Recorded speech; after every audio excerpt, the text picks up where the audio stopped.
Warhammer la herejía fulgrimiana 61-80 Zorro novelas ligeras. Si quiere ayudarnos puede suscribirse a nuestro Patreon y podrá encontrar esta novela y algunas otras muy adelantadas. De verdad agradecemos a los que puedan ayudarnos, nos motivan a continuar día a día de todo corazón. Muchas gracias. 61 La tierra se estremeció al paso de cientos de pies calzados.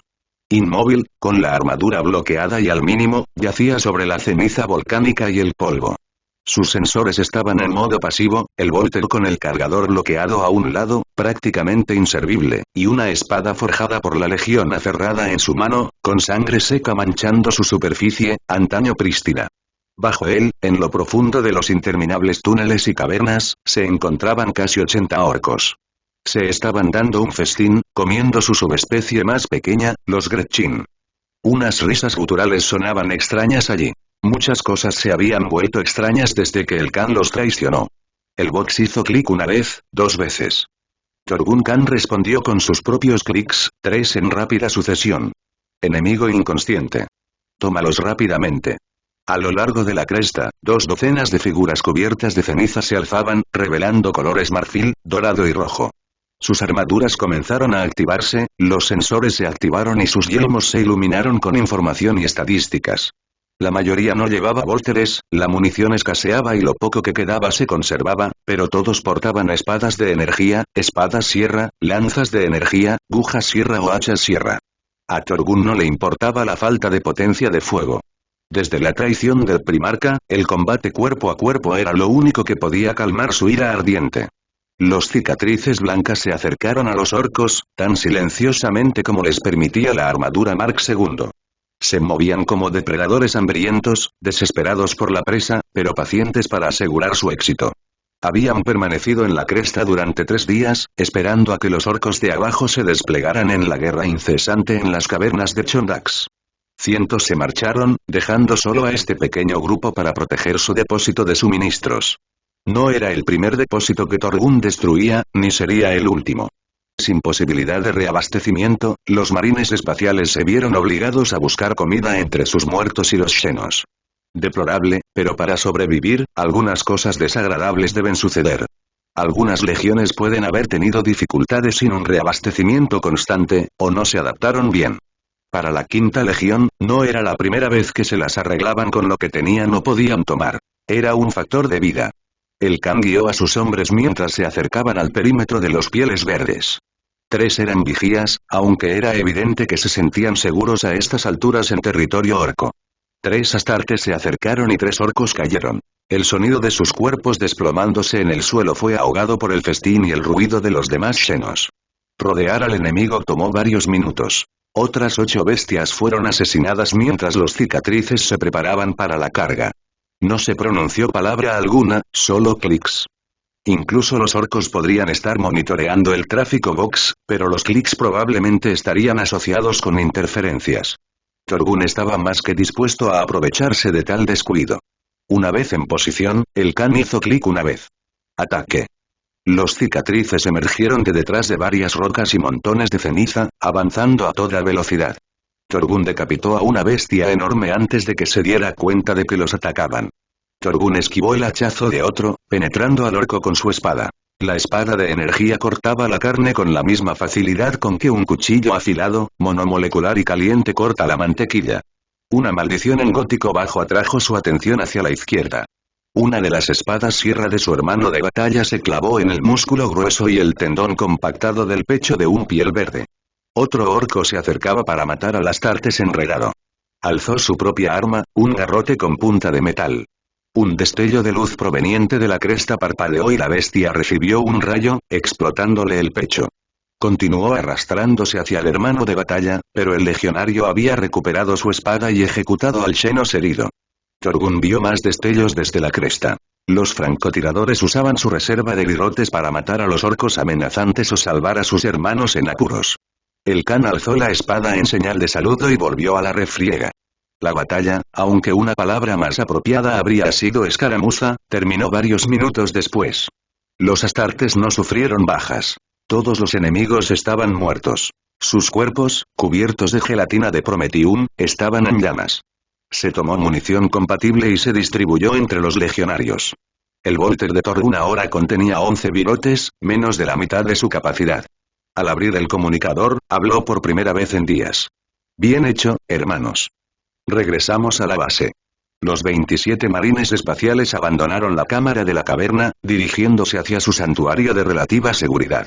Día 24. La base de operaciones, apodada Santuario por varios cicatrices blancas con un oscuro sentido del humor, era una destartalada colección de vehículos blindados, torretas de armas y espíritus menguantes situados en una profunda alcoba de una de las cavernas monolíticas de Chondax, una de un sistema bastante extenso. Targuta y Yesugei, Zajin Alga de la Quinta Legión, caminaba entre sus hermanos. No los consoló, pues ese era el deber de los pocos capellanes que quedaban, pero sí notó el ambiente. Era opresivo, melancólico y peor. Desde que Hagatai decidió purgar su legión de aquellos cuya lealtad era ante todo al emperador, los supervivientes se estaban volviendo morbosos, indiferentes a la vida o la muerte. No veían esperanza. Yesugei esperaba cambiar eso. Mientras caminaba hacia el Land Raider de mando, Yesugei observó y respondió a las reverencias y el saludo con el puño cerrado al pecho, pero vio que algunos de sus hermanos lo miraban con el ceño fruncido. Sabía por qué. Casi todos los legionarios leales eran terranos o de otros mundos, pero Yesugei era chogoriano. Uno de los primeros chogorianos en incorporarse a la legión, y uno que luchó junto al Kagan en Chogoris antes de la llegada del imperio. Su vínculo con el Kagan era visto con sospecha. Yesugei sabía que la relación del primarca con el emperador siempre había sido frágil, y que las primeras acciones de Horus como señor de la guerra habían distanciado a Hagatai, pero al vidente de tormentas aún le resultaba difícil aceptar lo sucedido. El Land Raider estaba flanqueado por 3 legionarios de la Horda de la Tierra, que se había desplegado prácticamente en su totalidad.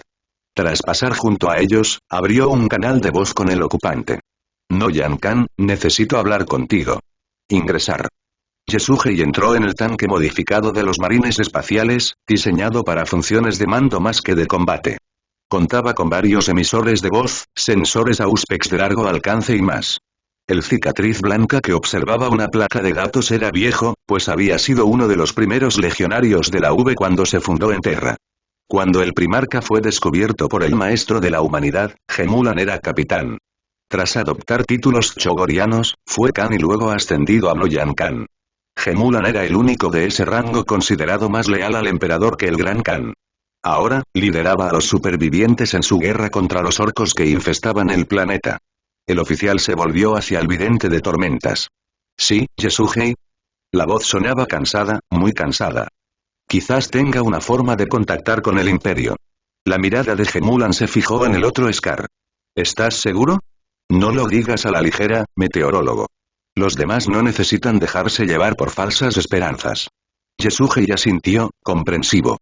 He consultado con mis compañeros Zajin Alga y creemos que podemos canalizar un pulso psíquico que actúe como un faro, una bengala, por así decirlo.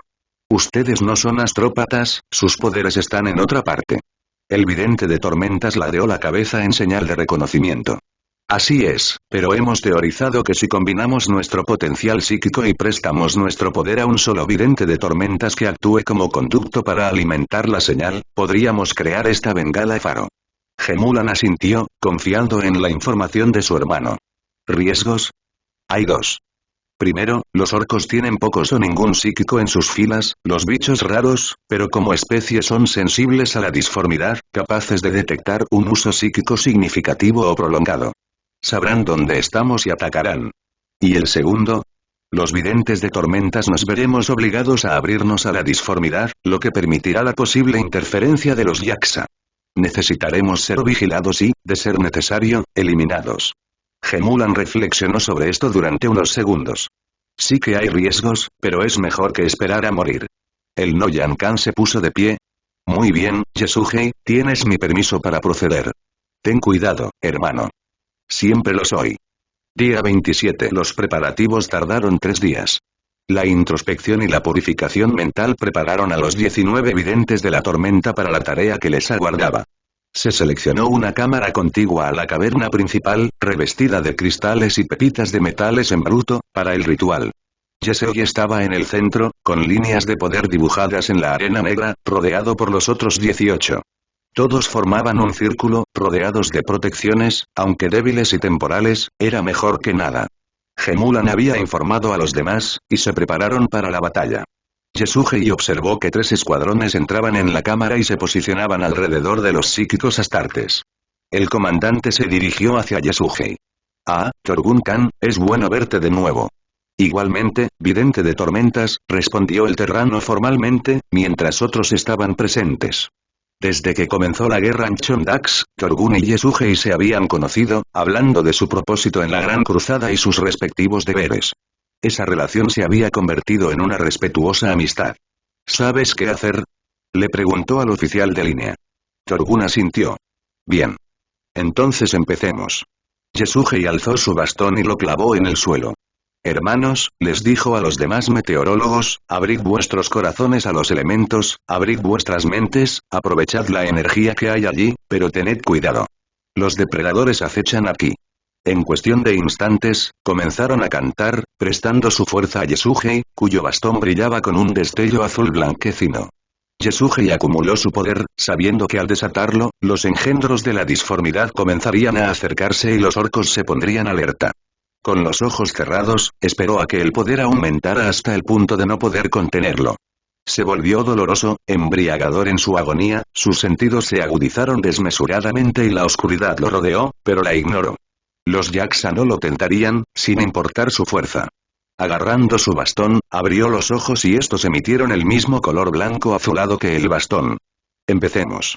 Durante horas, los videntes de tormentas enviaron su pulso psíquico al Immaterium, actuando como un faro, pero en lugar de guiar, intentaban atraer la atención. Mientras los Argazayim permanecían inmóviles, concentrados en el asunto, Torgun los observaba con recelo. No sentía aversión por los psíquicos, pero lo que hacían era increíblemente peligroso. El Khan caminaba alrededor de los esculturales astartes. Sus hombres estaban tan cautelosos y vigilantes como él. Dar una palabra de aliento o revisar el equipo era todo lo que podía hacer por el momento. Su box estaba conectado a la frecuencia de su escuadrón, pero la frecuencia principal también estaba monitoreada.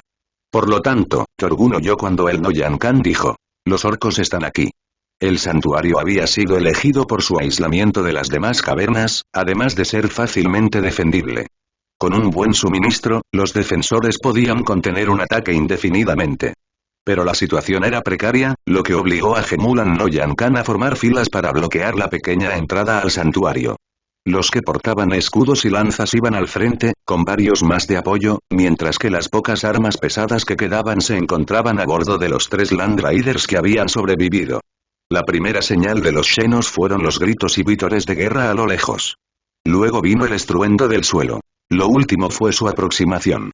«Alto», comunicó por el box, con su escudo y lanza de energía alzados y preparados, entrelazando el escudo con los de sus hermanos más cercanos. La información táctica inundó su visor y procesó la información necesaria y descartó la irrelevante. Los orcos se precipitaron hacia ellos, cientos, luego miles, a medida que aparecían más y más, un río verde interminable. «Aguanten, hermanos». El mar verde se acercaba rápidamente. «Luchamos por el emperador, hermanos. Somos obra suya, diseño suyo. No fracasaremos, seremos rescatados, pero debemos vencer al enemigo». El rugido gutural de los pieles verdes resonó en el túnel cerrado. Estaban cerca, 70 metros, 60 metros, 50 metros. Fuego. Los vólteres pesados, los cañones láser y el único cañón de plasma descargaron su artillería contra los Xenos, destrozando las primeras filas y matando a casi un centenar en la salva inicial, pero no redujo considerablemente las filas.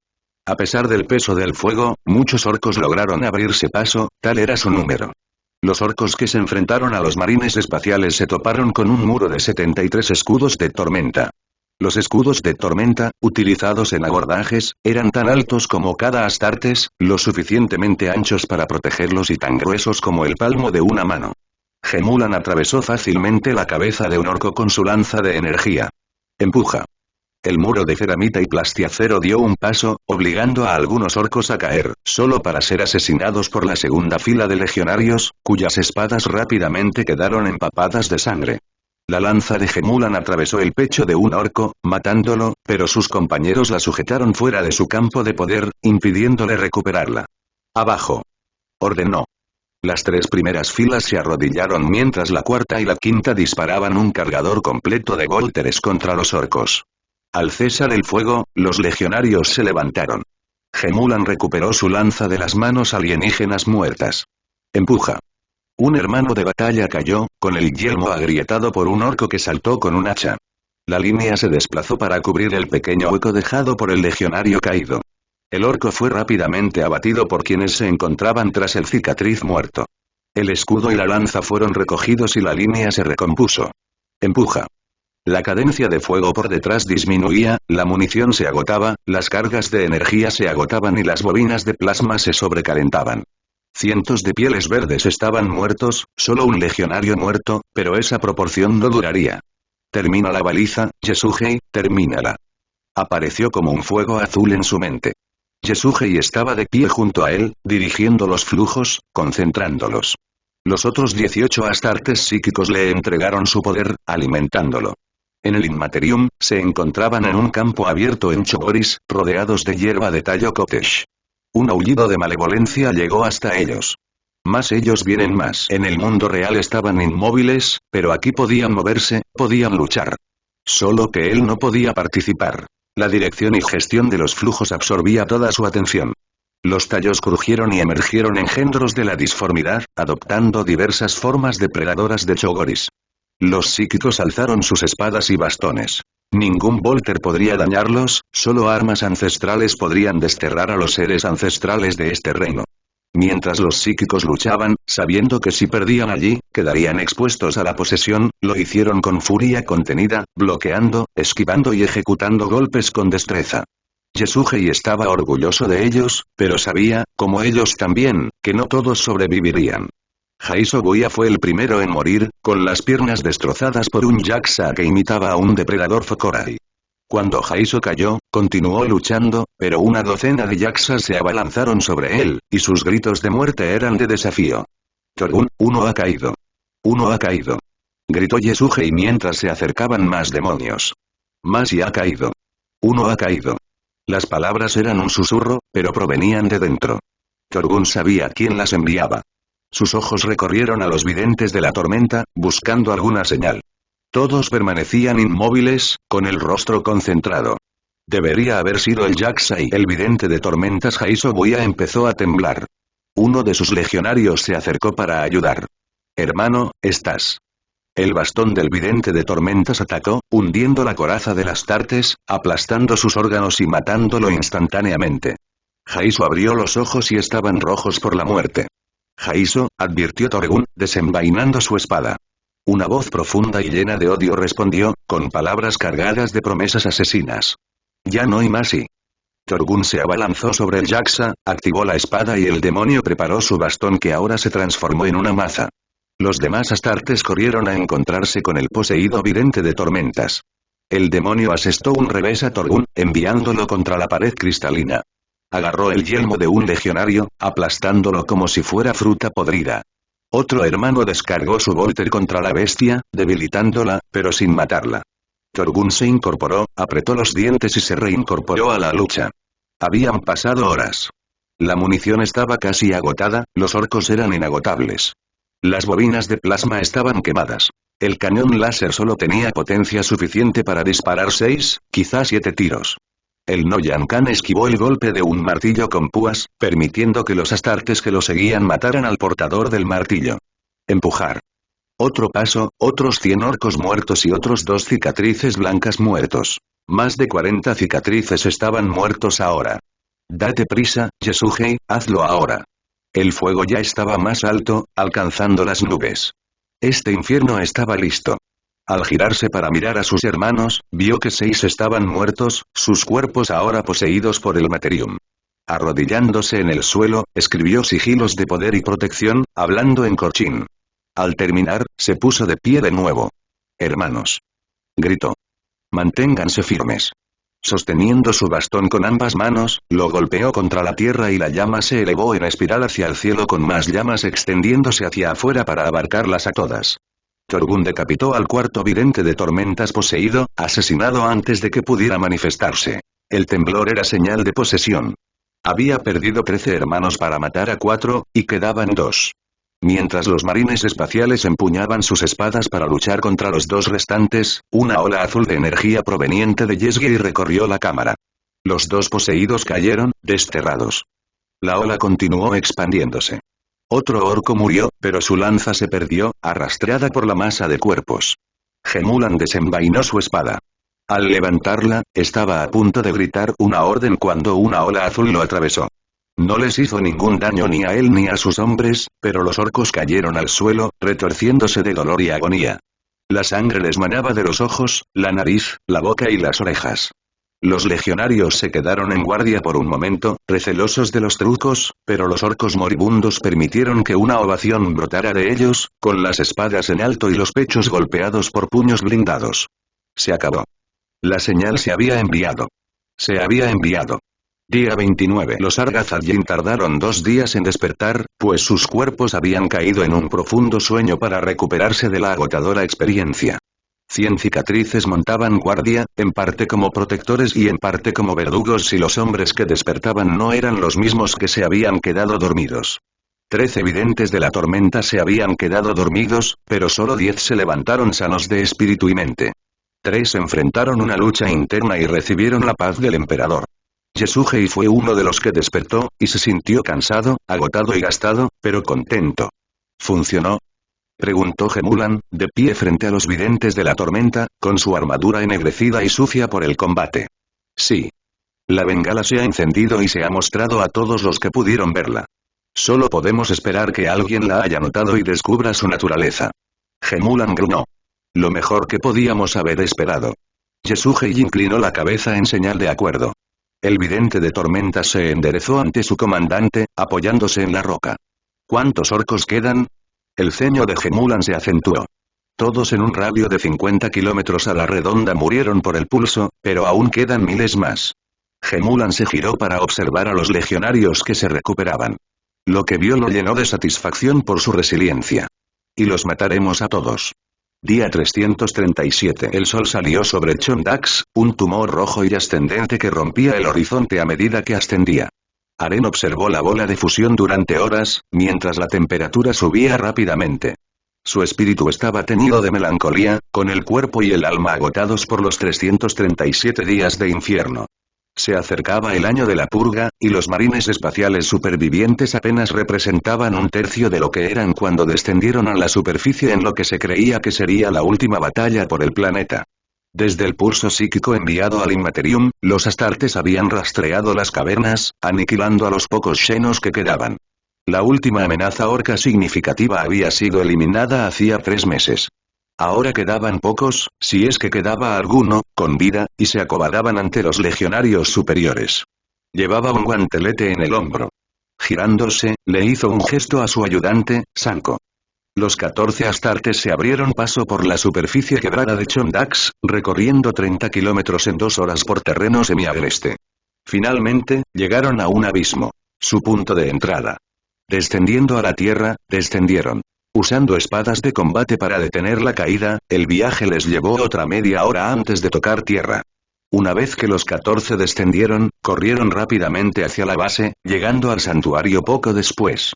Al llegar en medio de una actividad frenética, notó algo diferente. La atmósfera estaba cargada, eléctrica, pero no proveniente de ningún generador ni de la energía de la disformidad. Aren vio a Asar corriendo por la vasta caverna. Corriendo hacia él, lo agarró del brazo. ¿Qué pasa? ¿Por qué me llamaron de vuelta de mi misión de reconocimiento?, preguntó. Hace 6 horas varios barcos ingresaron al sistema. ¿Orcos?, preguntó alarmado. No, Imperial. Hemos establecido contacto por Vox. 16ª Legión, hijos de Horus. Asar se detuvo, con una sonrisa dibujada en su rostro cansado. Aren, ha llegado la ayuda. Día 338. El 16 Escuadrón de naves de guerra tardó casi 24 horas en entrar en la órbita alta de Chondax. El capitán Tibal Umar, de la 18ª Compañía, Legión de los Hijos de Horus, lideró a todo el contingente de naves de desembarco de su compañía hacia la negra superficie del planeta. Aterrizó en las coordenadas acordadas y descendió por la rampa hacia una vista impresionante. 3000 marines espaciales se encontraban ante él, con sus armaduras y armas destrozadas, sus libreas y colores de la legión prácticamente desaparecidos, sus armaduras convertidas en un desastre grisáceo y veteado. Cientos parecían estar al borde de la muerte, la mayoría empobrecidos, pues sus cuerpos habían estado reciclando los mismos desechos durante casi un año para mantener su cuerpo en buen estado físico. Varios estaban al frente, obviamente los comandantes. Ellos se acercaron a él y él a ellos. Tras quitarse el yelmo, los demás lo imitaron. El Astartes con armadura verde mar y negro los observó, observándolos allí, con cuerpos medio destrozados, pero con voluntades firmes como el hierro.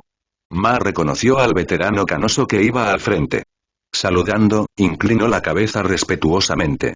Gemulan no Yankan, me alegra verte con vida. Me alegra verte también, Capitán Mar, pero ya no soy no Yankan, pues ese era mi nombre como Cicatriz Blanca, una hermandad de la que ya no formo parte.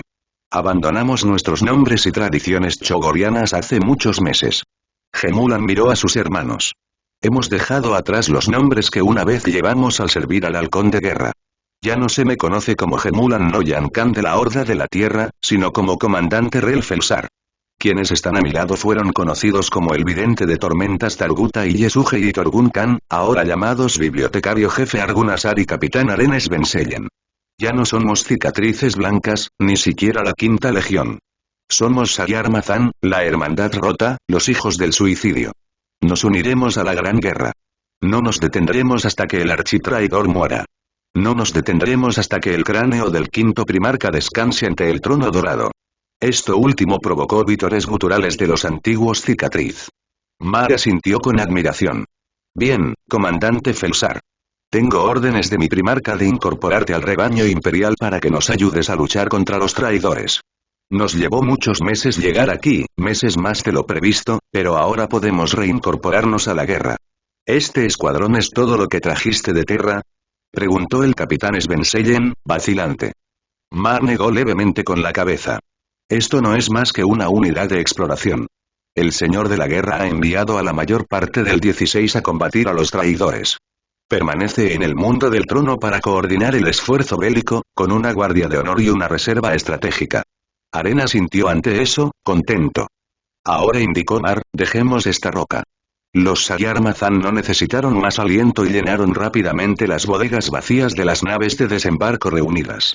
Más de 10.000 leales a los Cicatrices Blancas fueron enviados a ser purgados. Ahora solo sobrevivían 3.162, autodenominándose Sayar Mazan.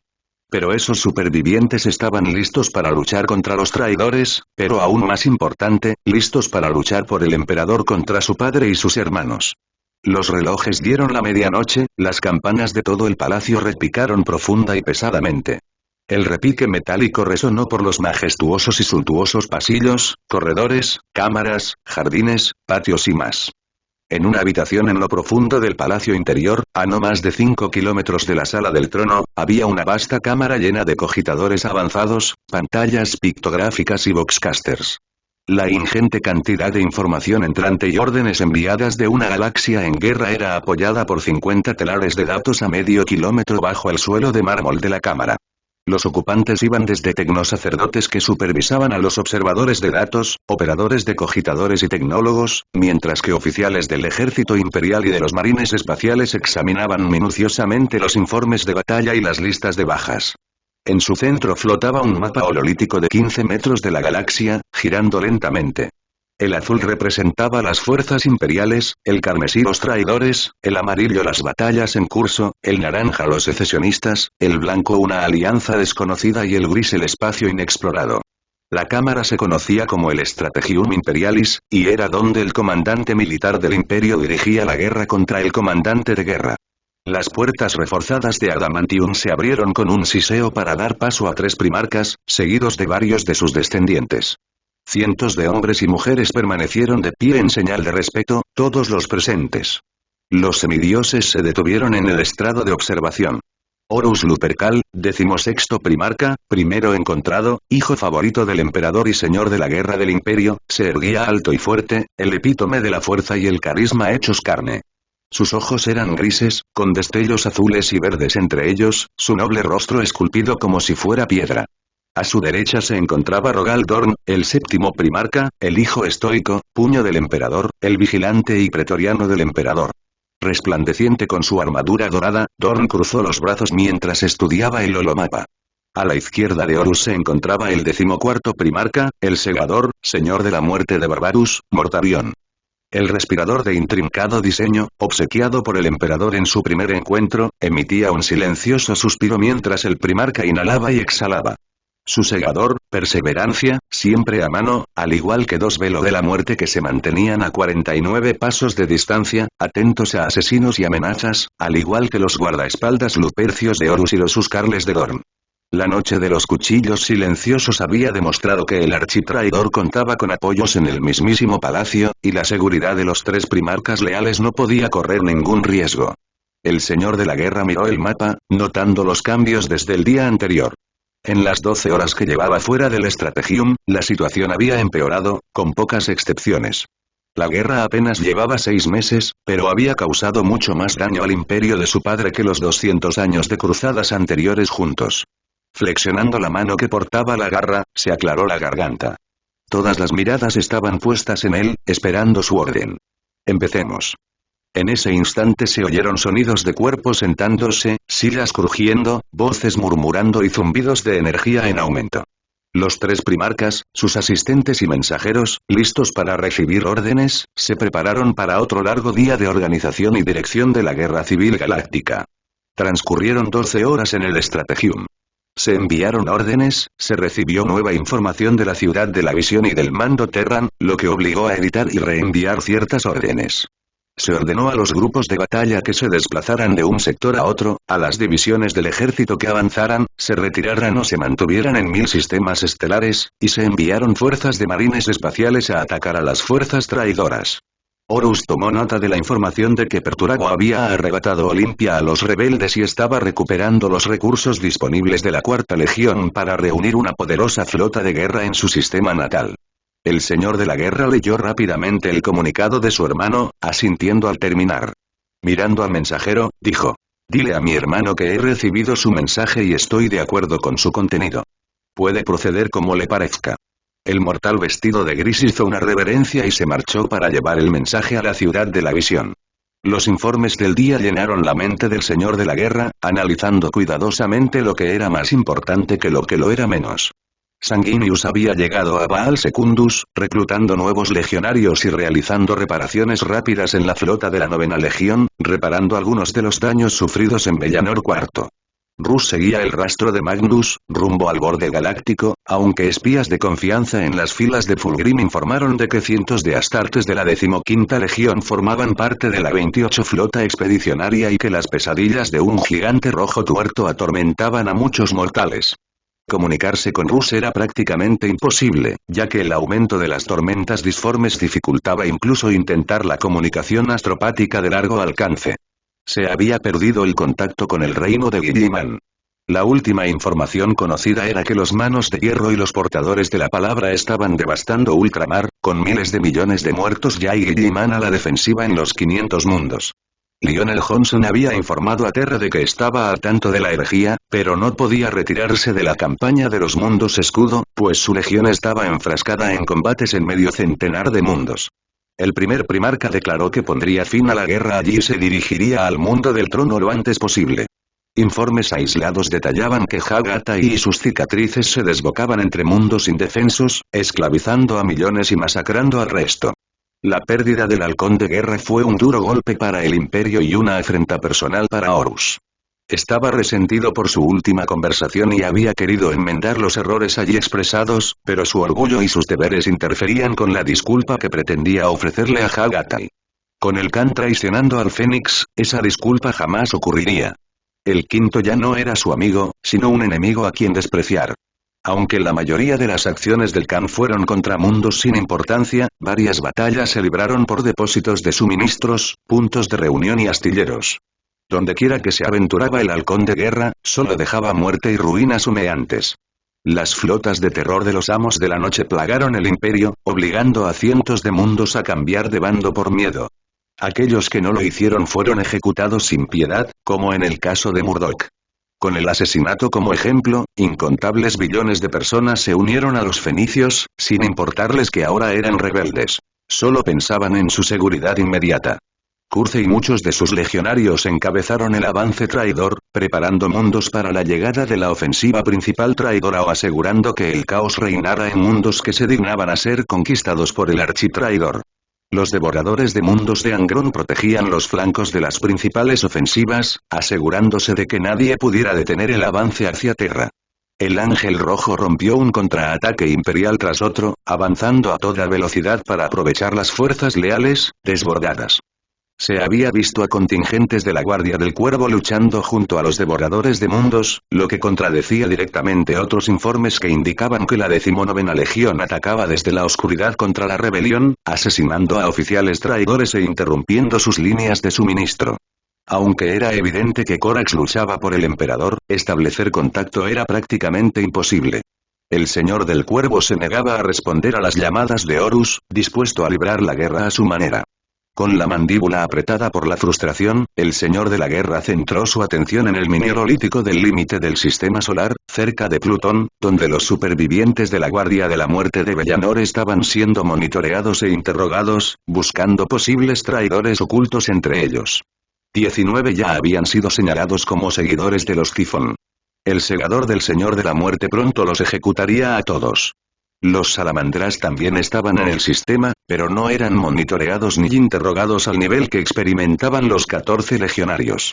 Vulcan yacía en los laboratorios del emperador, recuperándose de las heridas sufridas en la masacre. Pasarían días hasta que el Señor de los Draques estuviera listo para caminar. Las heridas sufridas durante el éxodo habrían matado a un primarca, pero se proyectaba que Vulcan se recuperaría por completo. Cuando Horus le preguntó a su padre cómo podía Vulcan no solo sobrevivir, sino también recuperarse, el emperador guardó silencio y respondió: «Todos mis hijos heredaron dones míos. Vulcan heredó uno excepcional». Sacudiendo la cabeza ante los misterios de su padre, Horus volvió su atención al mapa de la galaxia. La Legión Alfa estaba presente en todas partes, pero nadie sabía dónde estaba Alparius. Su ubicación era desconocida, las órdenes interceptadas eran, en el mejor de los casos, crípticas, y los legionarios de Hydra derrocaban gobiernos mundiales en los 5 segmentums, paralizando la industria imperial y sembrando la desestabilización. 1000 pinchazos, pero incluso un pinchazo hace sangrar. Cuando las campanas empezaron a sonar anunciando el mediodía, Horus, Dorn y Mortarion abandonaron el Strategium.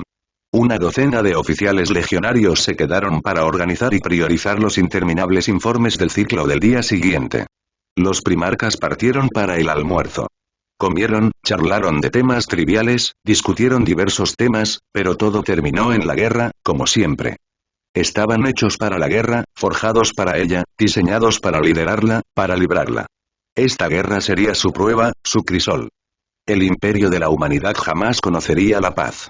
Si Fulgrim muriera mañana, su traición resonaría a través de las eras, manchando para siempre el destino manifiesto de la humanidad, y las criaturas que lucharon junto a Fulgrim serían consideradas demonios, revelando que la verdad imperial era una mentira, o en el mejor de los casos, una falsa verdad. Al terminar la comida, llevada por un sirviente de palacio con librea, Horus miró a sus 2 hermanos. Sabían lo que pensaba. Lo habían meditado durante semanas. Pero debía tomar una decisión ya. Como quedó demostrado hoy, nuestros esfuerzos para detener a Fulgrim no son suficientes. Autorizaré el despliegue de la 16ª Legión en el frente. Mortarion asintió gravemente.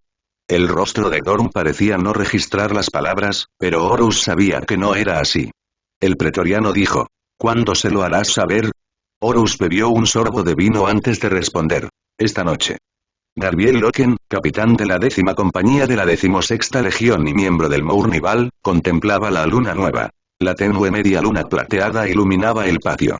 Sus ojos, mejorados genéticamente, le permitían ver con facilidad a pesar de la oscuridad. Su mirada recorrió el sencillo patio, conocido como la Corte del Lobo. Loken no era oficial entonces, solo legionario, pero conocía la historia. Aquí fue donde llevaron al 11º primarca. Aquí fue donde se perdió para todos. Si Loken hubiera estado allí ese día, habría llorado.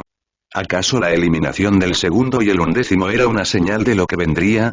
Nunca lo sabremos. Despojándose de la melancolía, el hijo de Horus oyó pasos vestidos de ceramita que se acercaban. Tarik Torgadón entró en la corte.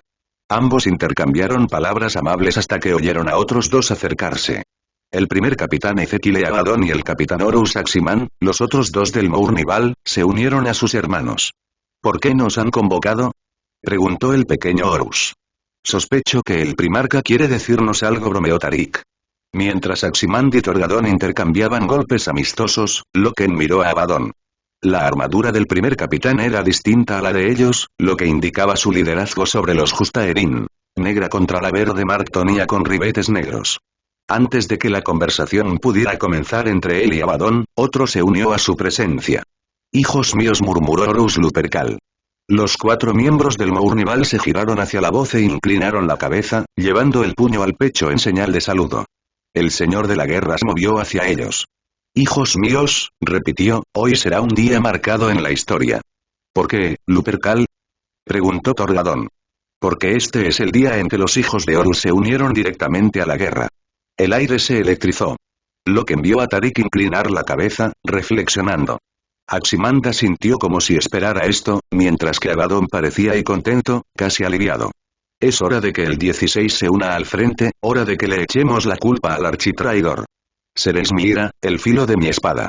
Vosotros 4 lideraréis a los hijos en las batallas venideras. ¿Nosotros? ¿Y usted, mi señor?», preguntó Abaddon, con el rostro desencajado por la confusión y, si Loken interpretó bien a su hermano, por la preocupación. «Me quedaré aquí, dirigiendo el esfuerzo bélico. Mis deberes como señor de la guerra me exigen quedarme. Pero Lord Orm, mi hermano debe centrarse en fortificar Terra». La voz del primarca era cortante, pero su rostro se suavizó y volvió a hablar, con cierta amabilidad. «No me malinterpretes, Ezequiel, desearía poder abandonar esta politiquería, la interminable administración, la espera. Pero no puedo. No soy solo el primarca de los hijos de Horus, sino el señor de la guerra del imperio. Mis responsabilidades en ambos casos no se suplantan mutuamente. Debo encontrar un equilibrio entre ellas». El señor de la guerra los miró a todos, juzgando, calculando. «Ahora», comenzó, «hablemos de sus órdenes». Había pasado menos de 1 hora, pero se habló mucho. Se pasaron placas de datos de padres a hijos, donde se ampliaron las órdenes, incluyendo detalles administrativos, el número de astartes y más. Todo lo necesario para librar una campaña. Lupercal los despidió, sabiendo que los próximos días serían muy ajetreados para ellos, pues comenzaban los preparativos para el despliegue. Loken se quedó atrás. Observó la espalda del primarca, sin saber cómo abordar el tema. «Garbiel, sal. Hablaremos de tu inquietud». El marine espacial obedeció, parándose al lado de su padre, sin mirarse entre sí. Pasó un momento de silencio antes de que Loken tuviera que decir. «¿Por qué?». El primarca guardó silencio por un momento. «Ezequiel es orgulloso, leal, valiente, inquebrantable en sus convicciones y un excelente comandante en el campo de batalla. Dondequiera que mi primer capitán luche, espero que el enemigo tiemble de miedo. Él es mi agresividad, mi furia. Tarik es encantador y bromista. Pero en el fondo, es inspirador, combinándome carisma y humor para actuar como un excelente mediador. Él es mi conexión con los pensamientos, esperanzas y sueños que residen en los corazones y las mentes de la Legión. El pequeño Horus es un comandante aclamado, querido por los hombres, y hace lo necesario cuando se le requiere. Es mi reflejo, mi hijo en sangre y modales». Horus se volvió hacia Loken. «Pero eres el más singular del Mournival en muchos sentidos, quizá porque eres el recién incorporado. Expresas opiniones impopulares, te mantienes firme en tus creencias y no haces lo más fácil ni lo más simple, sino lo correcto. No ves el siguiente paso, ni el siguiente, sino varios por delante. Eres metódico, cauteloso, el que no teme decir lo que piensa, aunque choque con el mío. En una época más avanzada, te habrían conocido como el abogado del diablo». El señor de la guerra posó una mano sobre el hombro de Loken, cálida, paternal, amable. «Nunca te he agradecido como es debido por salvarme la vida. Mi señor, yo». Y Loken se detuvo ante la mano levantada del primarca. «Fue tu decisión ponerme en éxtasis, fue tu decisión ir a Terra, fueron tus decisiones las que me mantuvieron con vida el tiempo suficiente para que el emperador purgara la corrupción de mi cuerpo. Convenciste a los demás, y su respeto por ti ha crecido». El señor de la guerra retiró la mano. Un comandante, y mucho menos un primarca, no puede rodearse de aduladores, seguidores ciegos o insensatos, o de aquellos que creen que no pueden hacer nada malo. 3 del Mournival partirán para luchar contra los traidores, pero tú te quedarás, porque te necesito aquí. Tienes aspectos de los demás, sus fortalezas y pocas de sus debilidades. Loken inclinó la cabeza en señal de aceptación. No temas, Garbiel. Puedes quedarte en Terra como mi consejero, pero eso no significa que te quedarás de brazos cruzados. Los mundos del Segmentún están en rebelión. Ezequiel, Tariq y Horus no irán allí. Tienen otras batallas que librar, pero tú eres un hijo de Horus, la guerra es tu derecho de nacimiento. ¿Lo entiendes? Sí, Lupercal. Y Loken lo hizo. La creencia, alimentada durante la sesión informativa, de que no era digno de unirse a los demás se había desvanecido. El resto del Mournival podía enfrentarse a los ejércitos del architraidor, pero Loken permanecería para preparar a Terra para la guerra. Permanecería al lado del primarca, actuando como su abogado del diablo, y libraría las batallas que ningún otro haría. Bien, dijo el primer encontrado. Ahora vámonos, aún queda mucho por hacer. 10 días después, el grueso de los hijos de Horus abandonó Sol, dividido en varias fuerzas especiales y flotas. Primero, el capitán Ezequiel Abaddon partió con 50.000 legionarios, el capitán Tariq Torgadón y el capitán Horus Aximan con 40.000 cada uno. 5.000 legionarios fueron enviados a Ctonia para preparar el planeta natal de la legión para la guerra, apaciguar la interminable guerra entre bandas y armar a la población. Cuando Fulgrima saltara a Terra, primero tendría que tomar Ctonia. Lo que quedaría en Sol serían 25.000 astartes en reserva, comandados por el capitán Garbiel Loken, y la escolta luperciana del Señor de la Guerra, compuesta por 500 hombres. Aunque el primarca rara vez abandonaba Terra, pues las exigencias de la guerra lo obligaban a coordinar el poderío militar leal, sus hijos luchaban por todo el imperio, desangrando a los traidores en su inexorable avance hacia el mundo del trono. Se lograron muchas victorias, se sufrieron muchas derrotas, pero aún así, los hijos de Horus desplegaron su furia insaciable contra las fuerzas del comandante de guerra cuando la guerra entró en su siguiente etapa. Gai Zenon, capitán del crucero pesado Elegancia Justa, observaba la pantalla principal de su nave mientras la nave de guerra de la Tercera Legión se adentraba en el campo de asteroides del sistema estelar Chemos, el cinturón de Kyklos. Flanqueándola se encontraban 2 destructores, el Edipón y el Estrella Brillante. El pequeño escuadrón llevaba semanas en el cinturón, buscando a los leales que habían escapado del festín del Renacimiento. Algunos habían escapado de Chemos y lograron subir a una nave espacial con capacidad de desplazamiento, pero estos leales solo lograron abordar un carguero intrasistema. Su escuadrón era solo uno de los muchos que peinaban Kyklos. Las órdenes permanentes del primarca eran encontrarlos y eliminarlos. Enon deseaba estar en la guerra más amplia, luchando junto a las flotas principales, las que conquistaban en nombre del comandante de guerra. Era un honor, pensaba, ser asignado a la flota de defensa chemosiana. Pero la herejía fulgrimiana, como la llamaban muchos en ambos bandos, cumplía casi 4 meses desde su inicio en la masacre del desembarco, y el evento más emocionante de ese tiempo para Enon había sido descansar y recuperarse en Chemos. El placer que experimentó en el burdel del oficial principal de kayaks había sido exquisito. «Capitán, listo para la carga», dijo su oficial de armas. Aclarando su mente con una ligera sacudida, se enderezó en su trono de mando. «Muy bien, fuego».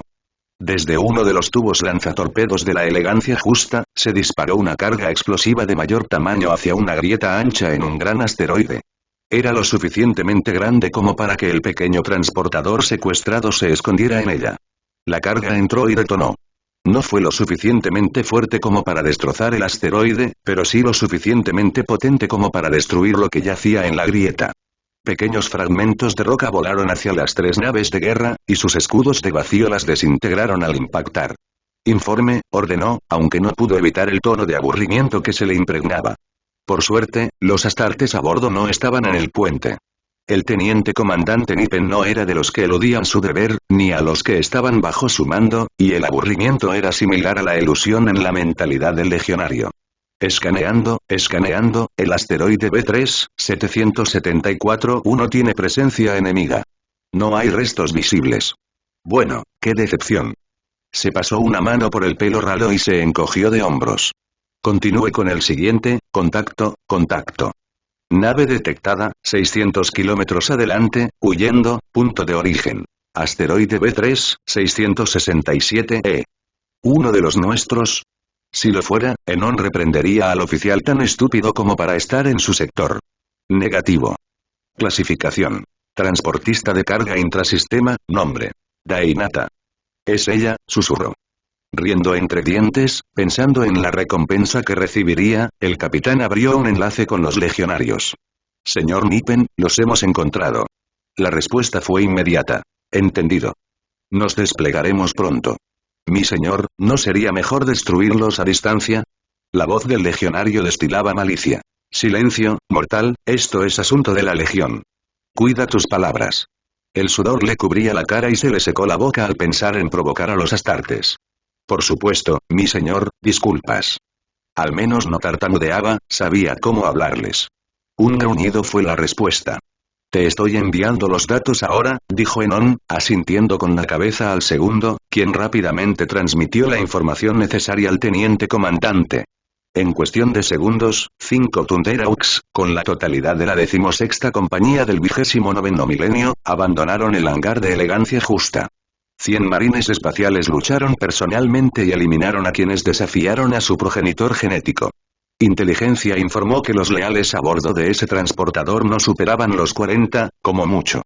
Acompañando a las naves de desembarco, había 2 escuadrones de interceptores de vacío, para rastrear cualquier cápsula de escape o nave de desembarco del transportador. En cuestión de momentos, los hijos de Fulgrim se acercaron al remolcador, abordándolo por la fuerza con cargas de fusión. Enon sabía que los legionarios atacarían el puente y la sala de máquinas. Asegurar ambos aseguraría la nave. «Señor», preguntó su oficial de voz, con sorpresa y pánico en su voz. «¿Sí?», preguntó con curiosidad. «Nos han abordado, cubierta C7». Enon se puso de pie de golpe. «¿Qué?».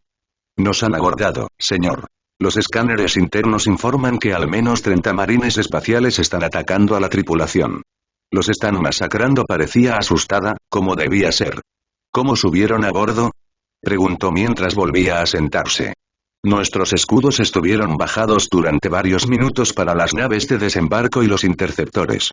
Quizás se adhirieron al casco antes de que los volvieran a levantar. Se habría detectado un barco». «Sí, pero no servó armadura», argumentó su oficial táctico. «Esas están selladas al vacío y pasamos por un asteroide de tamaño mediano. No es inconcebible que hayan pasado del asteroide a la nave mediante propulsores tomados del transportador». Enon negó con la cabeza, enojado. «Contacten al teniente comandante Nippen, lo necesitamos aquí». El transportador explotó, con detonaciones provenientes del interior. Los Thunderhawks quedaron atrapados en la onda expansiva, al igual que varios cazas, convirtiéndose en polvo cósmico. Enon se desplomó en su trono, su única esperanza desvanecida. Escuchó a sus oficiales mientras informaban de la crisis que afectaba a la nave. El comunicador entre naves estaba bloqueado, probablemente por un tecnomarine. Los equipos de seguridad antidisturbios y los escuadrones de defensa antiabordaje se apresuraron a detener a los abordadores, pero bien podrían haber sido pulgas ante un león. La sala de máquinas se perdió. La última transmisión del tecnosacerdote fue interrumpida por el zumbido de un arma de cadena. Poco después, las armerías y el hangar cayeron. Enon finalmente apagó el comunicador. Los gritos eran insoportables. Finalmente, llegaron al puente. El golpe sordo de unas figuras corpulentas golpeó afuera, un músico de la muerte tocando la melodía de la venganza. La puerta explotó, y el metal fundido goteó sobre la cubierta al entrar una docena de figuras con los colores de la legión. Un tripulante del puente levantó una pistola láser, pero un legionario veloz como una víbora le dio un puñetazo, hundiéndole el pecho. El oficial voló por el puente para impactar contra la pared, deslizándose hacia abajo, dejando tras de sí manchas carmesí. Allí yacía en un charco creciente de su propia sangre, respirando erráticamente, jadeando y fallando. Nadie más movió desafiante. Todos sabían que no podrían resistirse. Estos no eran hijos de Fulgrim, sino hijos del emperador. El águila palatina, no el fénix chemosiano, descansaba sobre su peto, mostrando su lealtad. Los astartes aseguraron la cubierta de mando, asegurándose de que nadie los saboteara en el último momento. Uno, con las insignias de capitán, se acercó a él.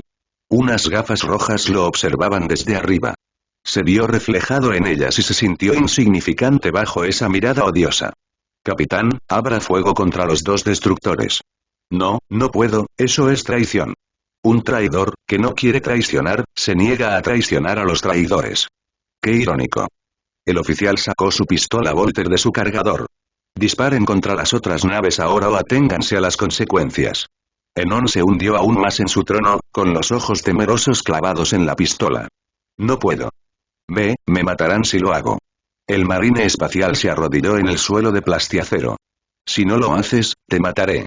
Enon volvió a mirar la pistola, temblando de miedo. El sudor de antes regresaba, multiplicado. «Fi fuego hay las naves enemigas», dijo débilmente. El legionario asintió y se levantó. El elegancia justa disparó contra sus dos escoltas, que se habían acercado en busca de ayuda, sin percatarse de que el buque insignia de su escuadrón había sido tomado por los leales.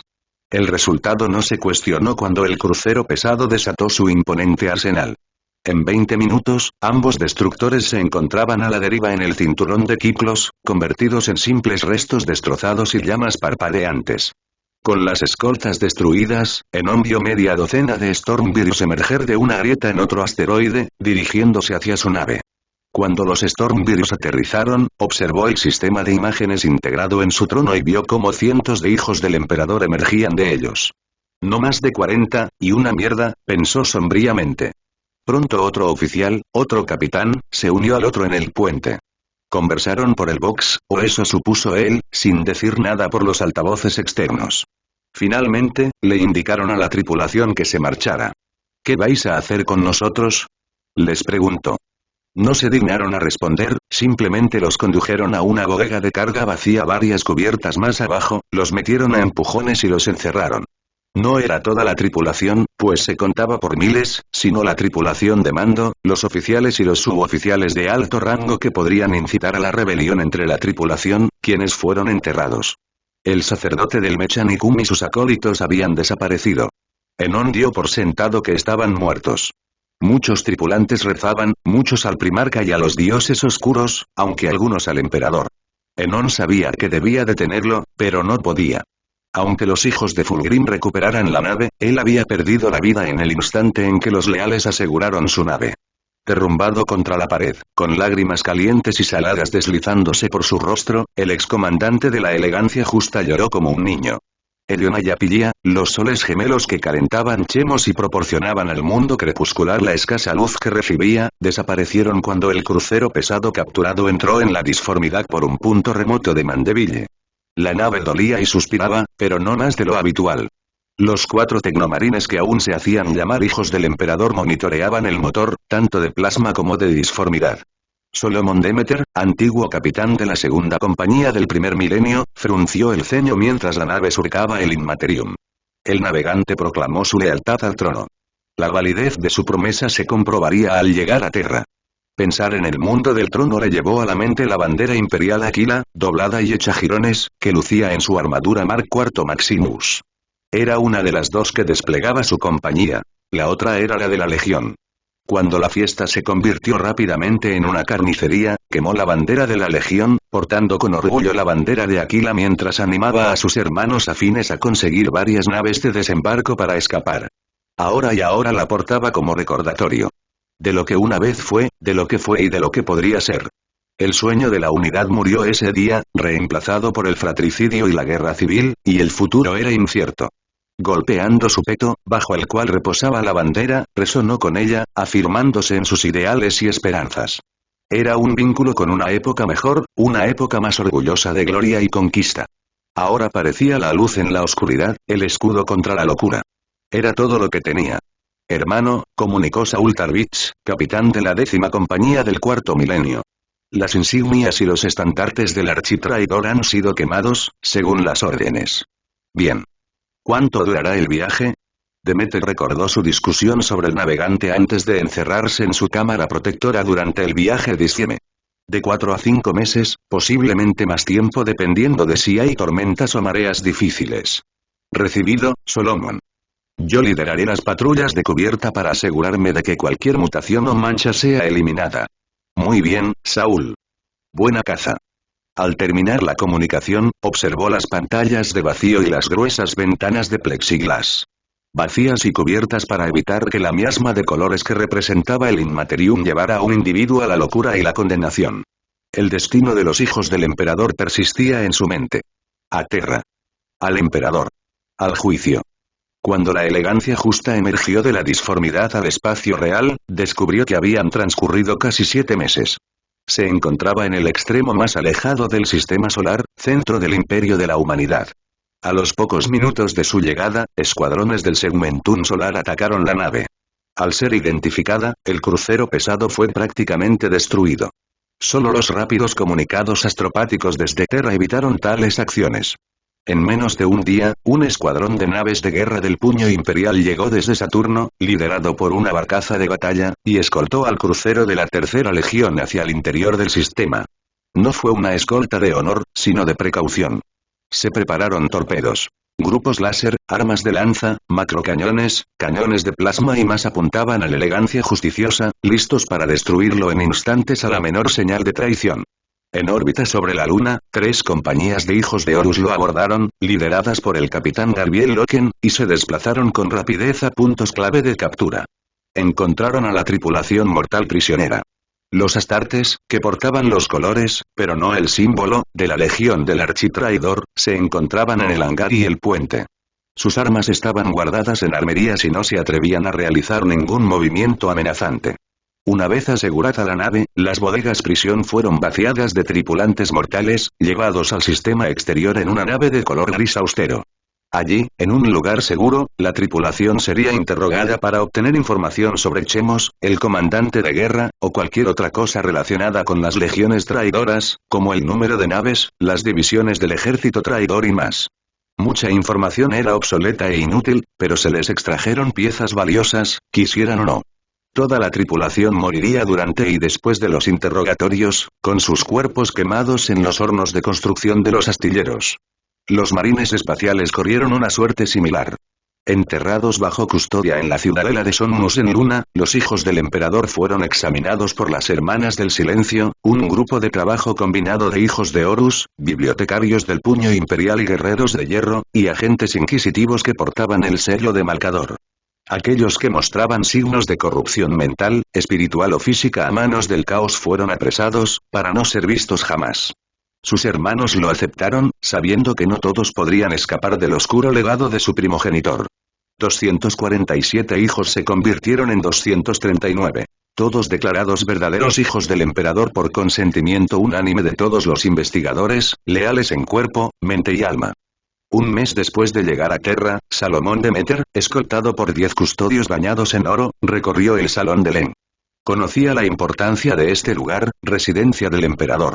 Un lugar informal comparado con la impresionante e imponente sala del trono. Al entrar en una de las muchas cámaras del salón, Demeter recibió un gesto para que entrara.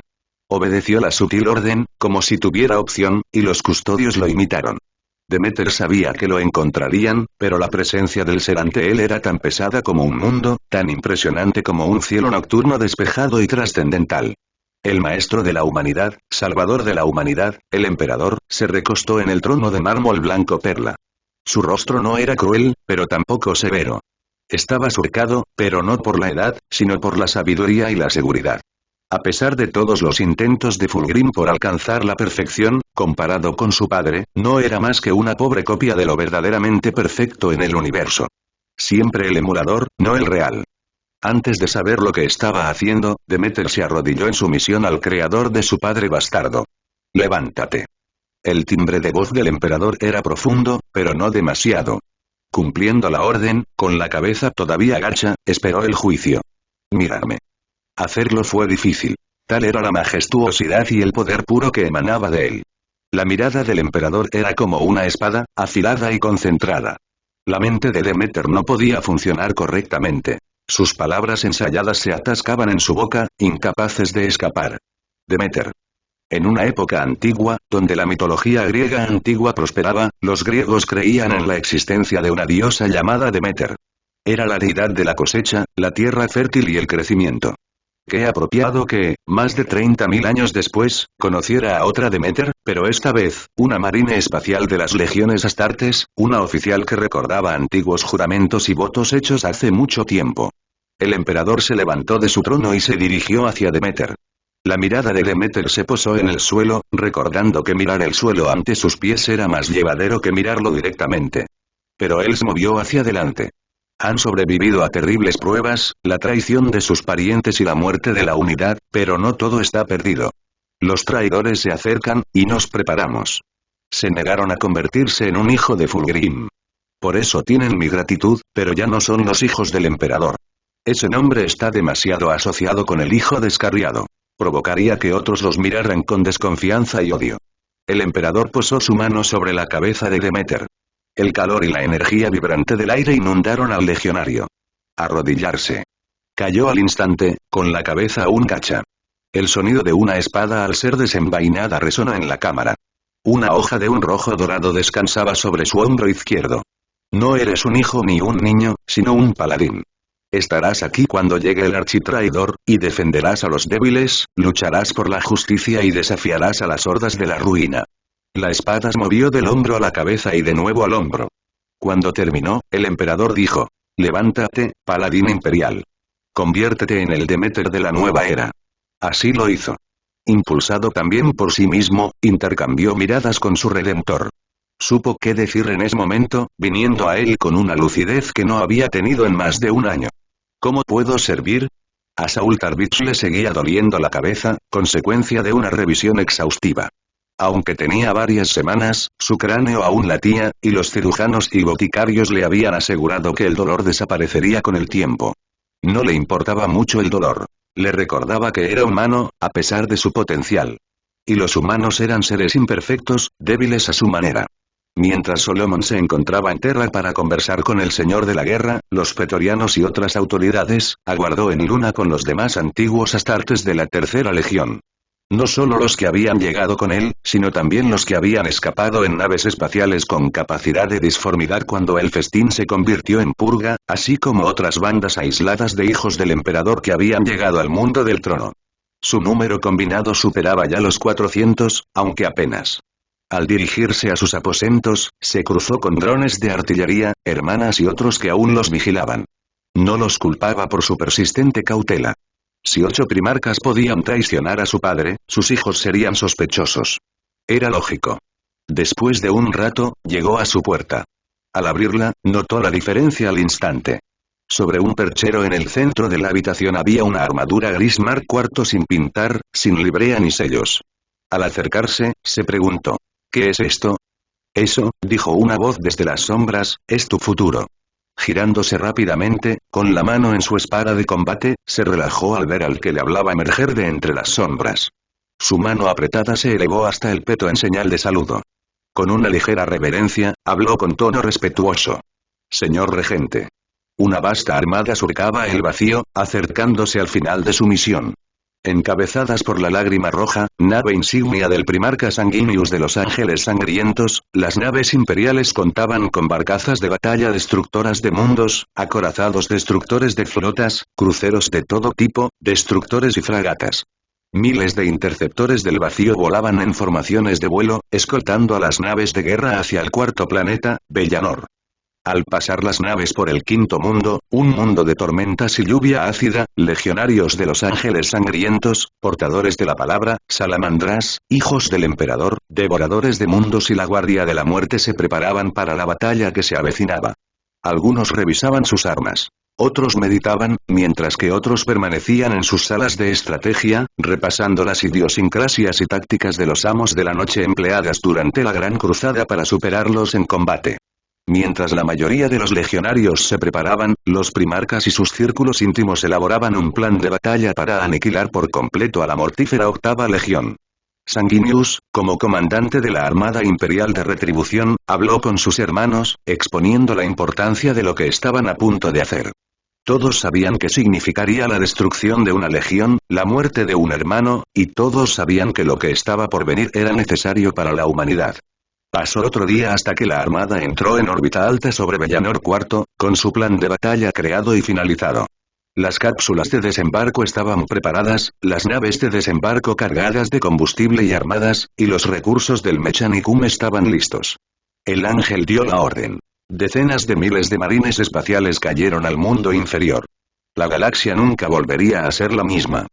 Herm flexionó las muñecas al máximo con su armadura de batalla de exterminador.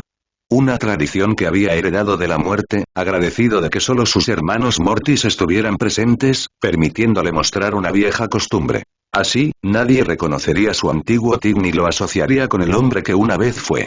La Storm Eagle, fuertemente modificada, se sacudió al acelerar para salir del hangar junto a las docenas de otras naves de desembarco, las Stormvirus y Thunderhawks más grandes. ¿Estás nervioso, hermano? Reprendió Saul con tono desenfadado. Hearn no miró hacia atrás, pero resopló dentro de su armadura y el sonido se escuchó a través de sus altavoces externos. No estoy nervioso, estoy ansioso en cierto sentido.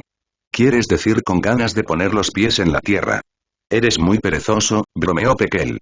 Hearn sonrió ante eso en su casco, riendo suavemente, era un sonido seco y áspero. Concéntrense, hermanos, interrumpió Vane con tono severo. El sargento Velo de Muerte miró a sus hermanos. Nos dejaron con la Legión para actuar según la voluntad del primarca. Ahora actuamos como su espada que aniquilará a los traidores. Somos sus representantes, más que el resto de la Legión. Al aterrizar, nos dirigiremos al centro de la ciudad, uniéndonos a los elementos de asalto de los ángeles sangrientos y los devoradores de mundos. Reinaba el silencio. ¿Entiendes? Ladró Vane. Sí, sargento, respondieron al unísono. Bien. El sargento se giró hacia la puerta del módulo de aterrizaje, pero ladeó la cabeza. Hearn. Sí, señor. Intenta seguir el ritmo. Tu pereza es espantosa. Se oyeron risas entre ellos mientras su barco avanzaba hacia la guerra.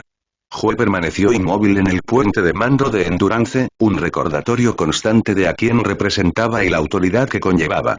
A su derecha se encontraba Ekl, cuya postura era idéntica a la de Joe. Los dos Velo de la Muerte se quedaron atrás mientras sus otros 8 hermanos participaban en la acción en el planeta. Así como el primarca siempre tenía a 2 de su orden cerca para protegerlo, siempre debía haber 2 para proteger la nave insignia de Mortarion, ya sea que estuviera allí o no, ya sea que hubiera guerra o no. El capitán Ulfar se frotaba los dedos contra la barandilla metálica que rodeaba su trono de mando. El resto de la tripulación se encargaba de las monótonas tareas para mantener la nave en óptimas condiciones. El capitán de barco llevaba casi 200 años al servicio de la Guardia de la Muerte, desde la época en que se les conocía como los incursores del crepúsculo. Tenía el pelo ralo y blanco, los ojos de un azul acerado y la mandíbula prominente en un rostro de aspecto hambriento. Fisura, iracundo y rencoroso, pero uno de los mejores comandantes de la armada de la 14ª Legión. Su dedicación al emperador y a Mortarion era incuestionable. Incluso llevaba la marca del segador. Una calavera con capucha y una guadaña cruzada a la espalda, con el águila sobre el corazón. Pero Ulfar estaba irritado, más de lo habitual. ¿Algún augurio? Preguntó el capitán del barco. Nada, señor, fue la rápida respuesta. ¿Dónde demonios están? El capitán negó con la cabeza, comprensiblemente frustrado. Una flota entera de la Legión acaba de desaparecer, ¿pero dónde, me pregunto? Los amos de la noche son unos cabrones, pero no son estúpidos. El comandante mortal continuó su diatriba por unos momentos, pero Joe se encontró de acuerdo. La ausencia de la flota de la 8ª Legión era notablemente extraña. Pero incluso si las naves de los amos de la noche los atacaran ahora, con la sorpresa de su lado, no tendrían ninguna posibilidad de obtener la victoria. La armada desplegada contra ellos era demasiado vasta, demasiado poderosa. Ulfar guardó silencio, pero seguía revisando los sensores del augur con frecuencia. Ekl le abrió un canal. Aterrizaron, hermano. Sí, que la voluntad del primarca guíe sus espadas. Desde el rabillo del ojo pudo ver cómo los otros astartes asentían. Hearn salió corriendo de los campos de aterrizaje junto con sus hermanos Mortis. Miles de soldados del ejército imperial, vestidos con uniformes nostramanos, fueron aniquilados. Sus armas pesadas, silenciadas y humeantes, quedaron aniquiladas. Docenas de legionarios murieron. Incluso las armas mortales habrían matado, tal era su calibre. Mientras trepaba por un Leman Russ destruido, el segador de Hearn abatió a media docena de soldados. Su armadura antiaérea y su carne eran como papel fino cuando se enfrentaban a su guadaña de energía. El resto del escuadrón Mortis luchó a su lado, matando a los mortales con facilidad. En lo alto, el ala de un Thunderhawk fue alcanzada por fuego antiaéreo y se estrelló en espiral contra un edificio de granito, rompiéndose al destruir la estructura. El cañón antiaéreo estaba cerca, en una torre a una calle de distancia. Podía oír el estallido de sus cañones lanzando proyectiles al aire, con la esperanza de impactar. Al dar un paso hacia él, una mano lo detuvo en el hombro. Tranquilo, hermano, deja que los demás aseguren la zona, dijo Baen, señalando a otros 14 astartes que los rodeaban, asegurando posiciones tácticas y silenciando el fuego antiaéreo enemigo en este flanco del avance. El cañón antiaéreo fue rápidamente silenciado por un contingente de guardianes de tumbas. Sus armas biológicas desprendían vapores acre mientras avanzaban, ajenos a los gritos de muerte de los soldados cuya piel se ampollaba y se derretía de sus esqueletos, y cuyos ojos se convertían en gelatina líquida mientras el gas Cullegene descomponía sus cuerpos a nivel celular. Tenemos mucho terreno que recorrer hasta nuestro destino, continuó el sargento. Los amos de la noche esperaban frenarnos y reducirnos gradualmente con soldados sin modificar. Si no hubiera llevado puesto el yelmo, probablemente habría escupido con disgusto. Pero no somos los enemigos contra los que lucharon antes. Somos la Guardia de la Muerte. Para esta clase de guerra fuimos creados, señaló Bani hacia Ciudad Rosa, mientras la artillería acribillaba los distritos exteriores a medida que más y más cápsulas de desembarco 9 y 12 descendían hacia el centro de la ciudad. Las llamas brotaron y el humo se elevó de los distritos de viviendas donde avanzaban los salamandras, quemando con compasión y prometium a quienes desafiaban al amo de la humanidad. Ven, Herm, tenemos traidores que matar. ¿Te parece extraño? ¿Qué aspecto? Muchas cosas me han parecido raras últimamente. Xbox hizo clic en acuerdo antes de continuar. El primer capitán no se ha unido a la batalla. Permite que Grulgor dirija lo que debería ser su derecho por rango. Lo que haga Tifón no es de mucha importancia por el momento, pero el primarca será informado. Acordado. Mientras se enviaban actualizaciones sobre la guerra terrestre al Endurance, Jue se preguntaba qué hacía Tifón sin participar y reteniendo a más de 30.000 legionarios de la Guardia de la Muerte. Los Velo de la Muerte eran los guardias de Mortarion, pero también sus ojos y oídos. Cuando la 8ª legión fuera eliminada, el primarca sería informado de esta falta de liderazgo y vigor en la batalla. No era propio del primer capitán de una legión. Mientras pensaba en cómo redactar el mensaje, se dio cuenta de que finalmente se había establecido contacto con los legionarios renegados. El legionario vestía una armadura azul medianoche con destellos de relámpagos por todas partes. La típica librea de la 8ª legión, pero las pieles y huesos humanos que colgaban de él con alambres y cadenas como trofeos repugnaban a Herm. Se suponía que las legiones astartes eran parangones de la humanidad, ejemplos brillantes de deber y honor, la espada y el escudo del imperio. Pero el marine espacial que tenía ante sí no era un auténtico astartes, sino un ser cruel que se alimentaba del sadismo y del llanto de sus víctimas. Esquivando la espada sierra del traidor, cortó ambas piernas, giró y empaló al Nostraman en el pecho, mientras la segadora zumbaba con poder asesino. Hoy mueres, traidor, tú y todos tus asquerosos idiotas. En lugar de una refutación o una maldición, como era de esperar, el señor de la noche comenzó a reír. Frunciendo el ceño, Herm decapitó al traidor. Su cabeza rebotó contra el suelo cubierto de escombros y las lentes oculares del casco pasaron de rojas a negras. A su alrededor, el Velo de la Muerte liquidó a los traidores que se habían topado. 8 amos de la noche por un hermano Mortis, lucharon en un callejón junto a un museo de aspecto impresionante. Kior nunca volvería a luchar. Los 7 supervivientes rodearon a su hermano caído, observando con aprobación que Kior había muerto con la segadora en la mano, con su guadaña cubierta de sangre de rebeldes. Baen se arrodilló en el suelo de Bellanor y tomó algo en sus manos. Kior de la Guardia de la Muerte, hermano Mortis del Velo de la Muerte, ha sufrido su segunda y verdadera muerte. Murió en Bellanor IV, lejos de Barbarus. Baen marcó el yelmo de Kior con la rica tierra de Bellanor. Al terminar, metió la mano en un compartimento sellado de su armadura y extrajo tierra gris con motas negras de su mundo natal. Parte se esparció arrastrada por el viento, pero el resto permaneció a salvo. Aunque su verdadera muerte se produjo aquí, siempre será hijo de Barbarus y el mundo natal reclamará su espíritu, si no su cuerpo. Baen marcó el yelmo de Kior con la tierra de Barbarus. Nacido en medio del veneno, seleccionado para morir por la voluntad del Señor de la Muerte, renació para luchar de nuevo y murió en batalla en un mundo distante. Los 7 astartes inclinaron la cabeza por un momento, en respetuoso silencio por su hermano muerto. De fondo, los sonidos de la guerra rugían con furia. Herm oía los desembarcos masivos del Mechanicum descargando titanes, cientos de naves de desembarco depositando marines espaciales y proporcionando fuego de cobertura, y las constantes explosiones de la artillería. Baen levantó la cabeza. El momento pasó. Sin decir palabra, los 7 guardias de la muerte avanzaron hacia el centro de la ciudad. Hue observó a través del hololito cómo las fuerzas imperiales rodeaban y constreñían lentamente a los amos de la noche. La mayoría de sus auxiliares mortales habían muerto, y miles de sus legionarios también habían sido aniquilados, pero las bajas leales también aumentaban. Los amos de la noche llevaban semanas atrincherados en Bellanor IV, tiempo suficiente para fortificarse al máximo de sus capacidades. Agradecía que no contaran con la habilidad de la cuarta o la séptima legión, lo que habría provocado una batalla más sangrienta y prolongada. Observó que los portadores de la palabra, los hijos del emperador, el resto de los devoradores de mundos y el contingente 14 de Tifón ultimaban su órbita prelanzamiento. Su ataque estaba a punto de ocurrir. Capitán, dijo el oficial augur, señor, tenemos 4 Thunderhawks del Terminus Este exigiendo abordar. Ulfar apretó los puños. ¿De verdad? ¿Exigimos? ¿Acaso no saben que los viajes entre naves no autorizados o innecesarios están mal vistos? Ulfar tembló de rabia. Tienen la aprobación del primer capitán. Maldita sea. Maldita sea, maldita sea, maldita sea. Un puño cerrado golpeaba el reposabrazos con cada palabra. Muy bien, den luz verde a su llegada y abran las puertas del hangar. Pero anoten mi ira en los registros y se lo notificaré al primarca. Yo también lo haré, pensó Hue. Hermano, deberíamos ver por qué han venido, le comunicó a él. Acordado. Capitán Ulfar, vamos a ver qué hacen aquí nuestros recién llegados, dijo a través de sus altavoces externos.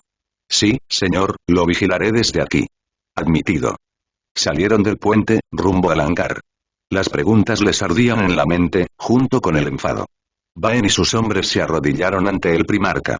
Sanguinius se giró hacia ellos. Su figura coincidía con su apodo.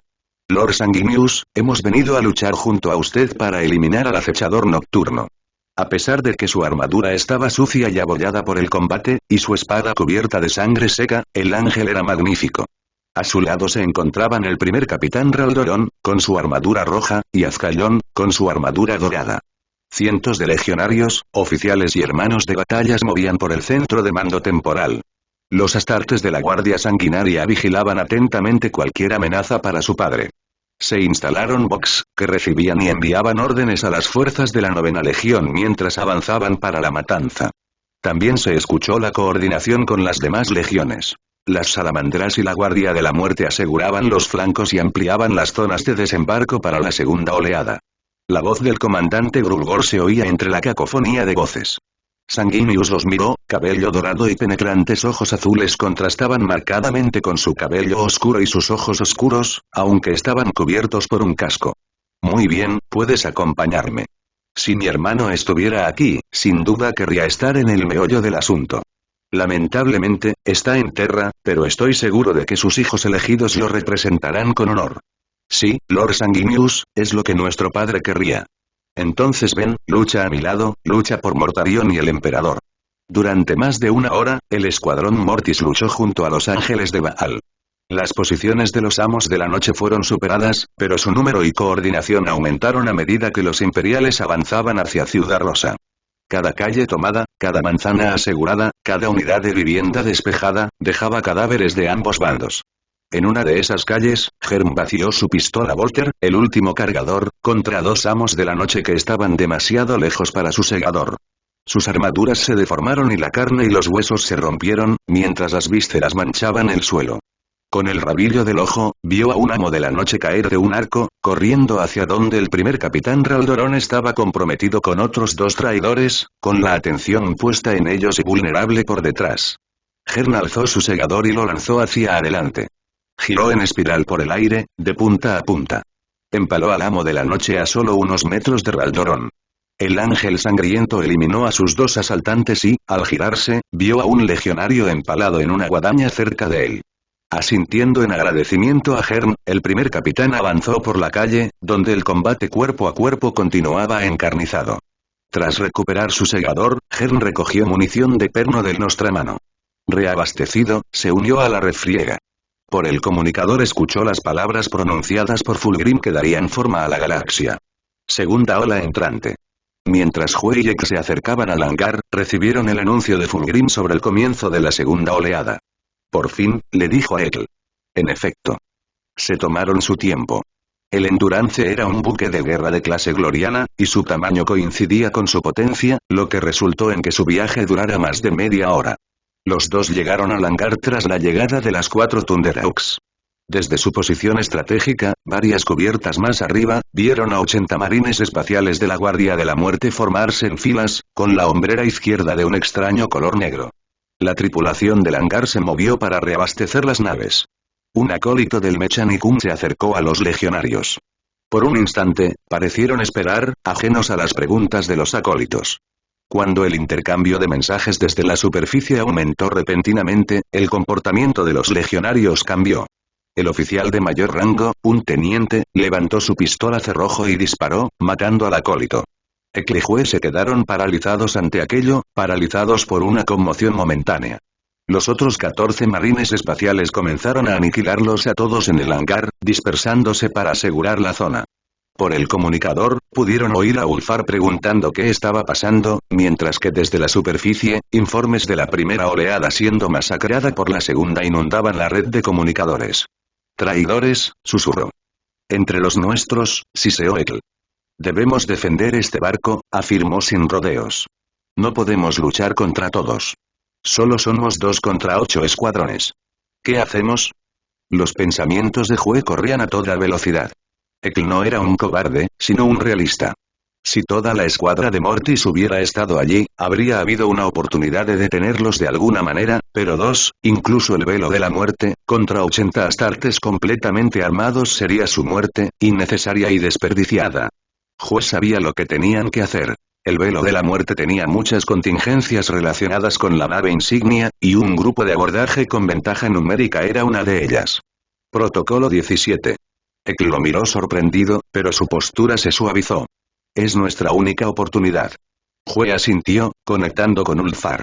«Capitán, el enemigo son nuestros propios hermanos, traidores al primarca. Son 80. Iniciamos el protocolo 17». Hue hizo una pausa, consciente de que condenaba a Ulfar a morir, junto con cualquier leal a bordo. «Buena suerte, capitán».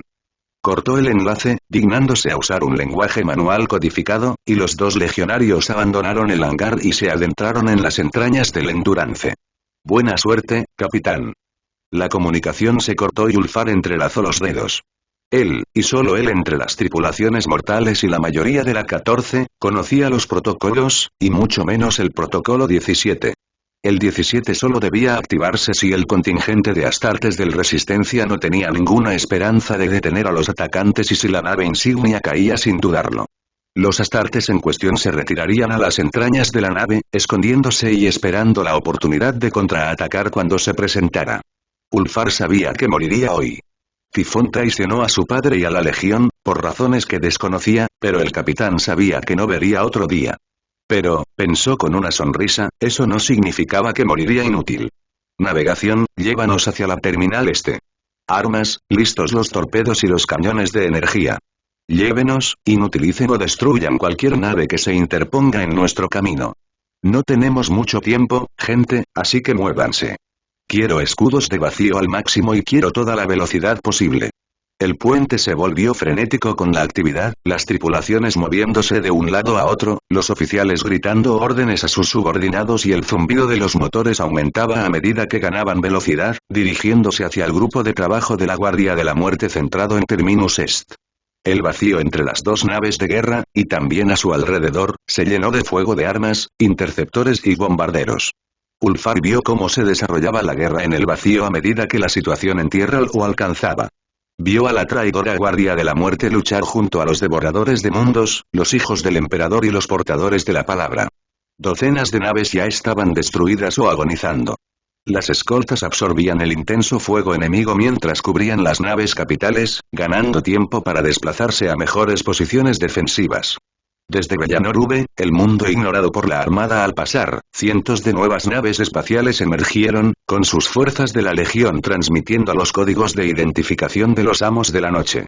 Tomaría muchas horas, pero a toda velocidad llegarían las naves de guerra de la Octava Legión y asistirían con alegría en la matanza. Pero para entonces ya estaría muerto, probablemente abatido por los astartes que invadían su nave, dirigiéndose a la sala de máquinas y al puente, matando a todo aquel que se interpusiera en su camino.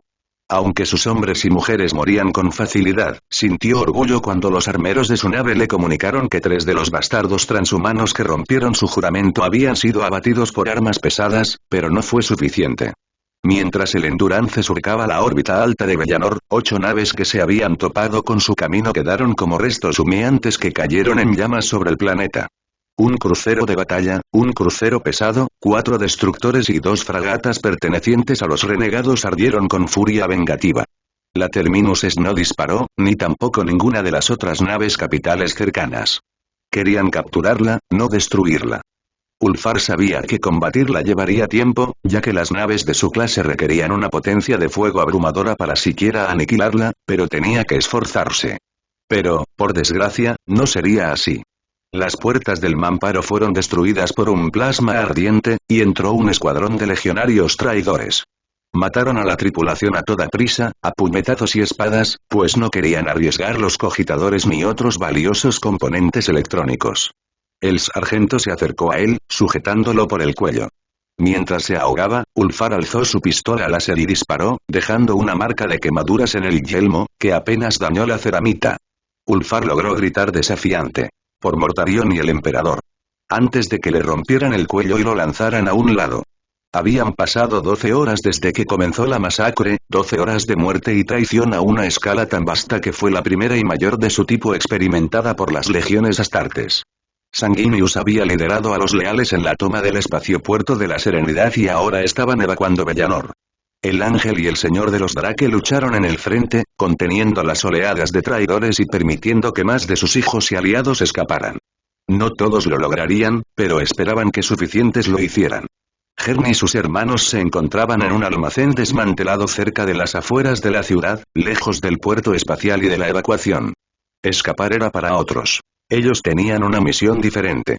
Miró a su escuadrón. Estaban de pie con capas andrajosas y armaduras dañadas por la batalla. El sol de la mañana se acercaba al horizonte, un orbe rojo anaranjado que comenzaba a iluminar el cielo. Pronto cubriría la ciudad en ruinas donde los sueños de la humanidad se habían convertido en una cáscara marchita. Mientras revisaban sus armas por última vez, Hern recordó el momento en que la segunda oleada abrió fuego contra los salamandras y los hijos leales de Barbarus.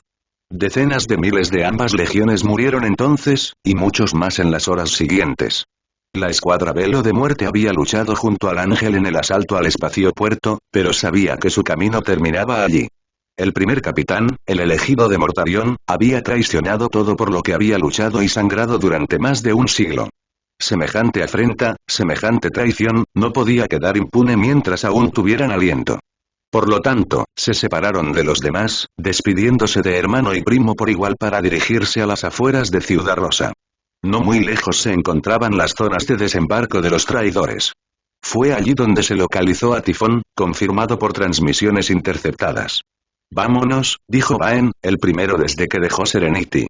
Los 7 legionarios se abrieron paso entre los escombros, eliminando solo a aquellos que no pudieron evitar. 2 hijos del emperador, un portador de la palabra y 3 de sus antiguos hermanos de la legión, fácilmente identificables por la hombrera negra, fueron eliminados en la hora que les tomó llegar a la zona, moviéndose con vacilación mientras los traidores dominaban el espacio aéreo sobre la ciudad, excepto el espaciopuerto donde los cazas imperiales realizaban incesantes incursiones para establecer algún tipo de perímetro de defensa aérea para el éxodo. Poco después de entrar en las zonas de lanzamiento, encontraron el lugar donde Tipón había establecido su cuartel general. Rodeado de sus hombres, el primer capitán dirigió la logística de la operación traidora y envió a sus hombres como bioescuadrones, similares a los guardianes de tumbas, para iniciar una guerra química y biológica contra los marines espaciales leales.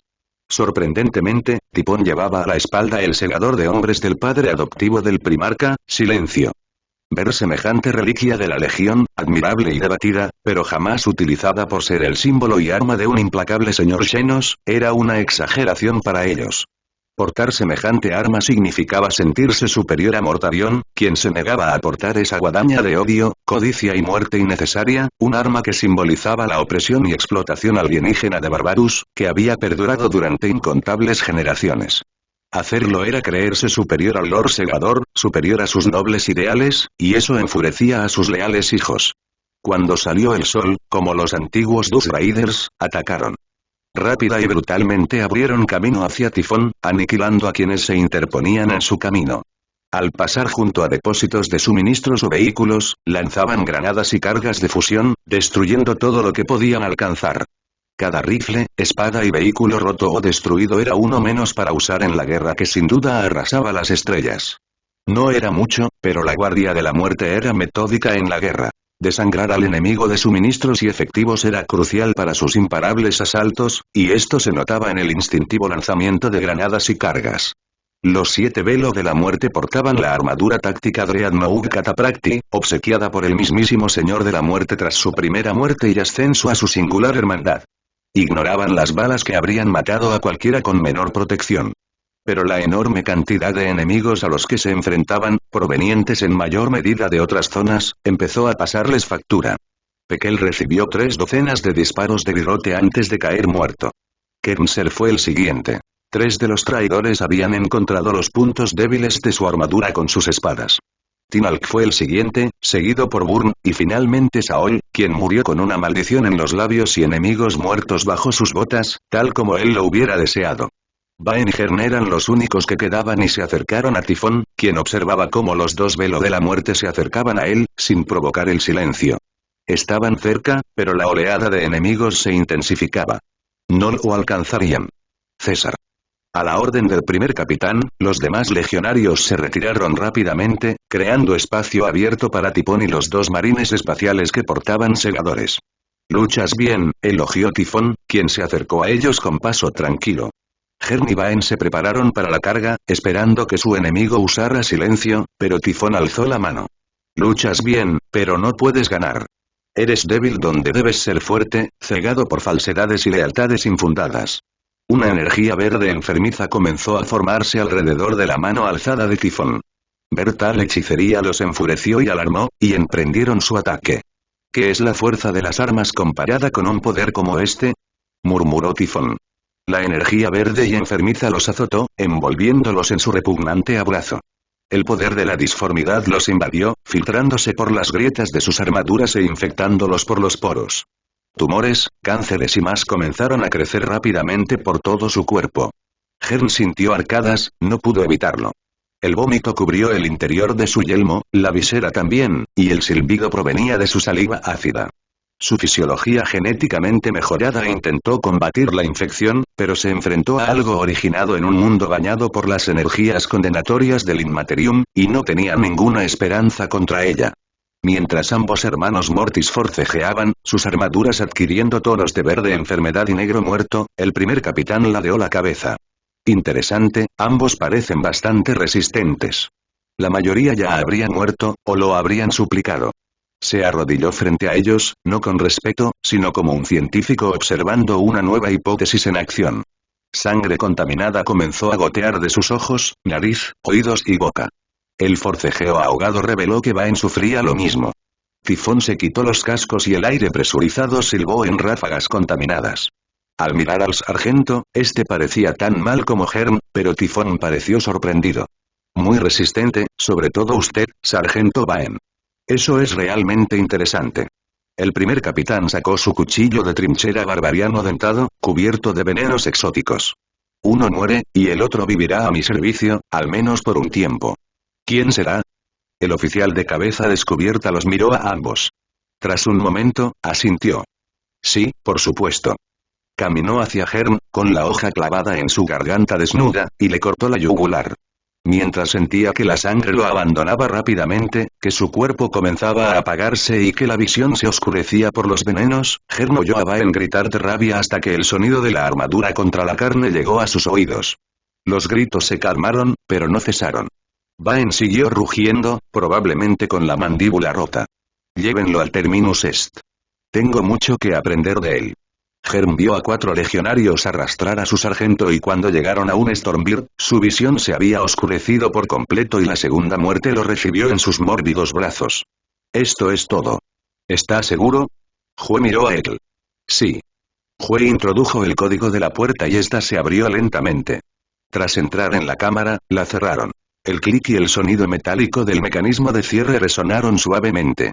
Había 10 criocápsulas ante ellos, colocadas en la sección más profunda y aislada de las entrañas de la nave décadas atrás por servidores que posteriormente fueron eliminados para preservar el secreto. Conocido solo por su padre y su hermandad, ya que Ulfar tenía una idea, pero desconocía la ubicación exacta, los dos guardaespaldas se despojaron de sus armaduras. Fue un proceso arduo y largo sin la ayuda de sus esclavos, pero aún factible con paciencia y la ayuda mutua. Al terminar, entraron en las cápsulas criogénicas, sin temor a ser descubiertos, ya que funcionaban con una fuente de energía independiente, indetectable para los sensores de la nave. En los planos de la nave, la sala simplemente no existía, y era raro que incluso un sirviente bajara tan lejos. Espíritu máquina C04T, dijo Jue, activa el criosueño. El espíritu máquina había sido miembro del velo de la muerte décadas atrás antes de su segunda muerte, su cerebro se recuperó a tiempo para que fuera útil como un espíritu máquina oculto avanzado, esclavo de la cámara en la que ahora se encontraban. Conocido, dijo sin tono desde un altavoz cercano. Cuando las escotillas de las cápsulas comenzaron a bajar a su lugar, Jue habló una última vez antes de que se sellaran. Despiértanos cuando nos necesites.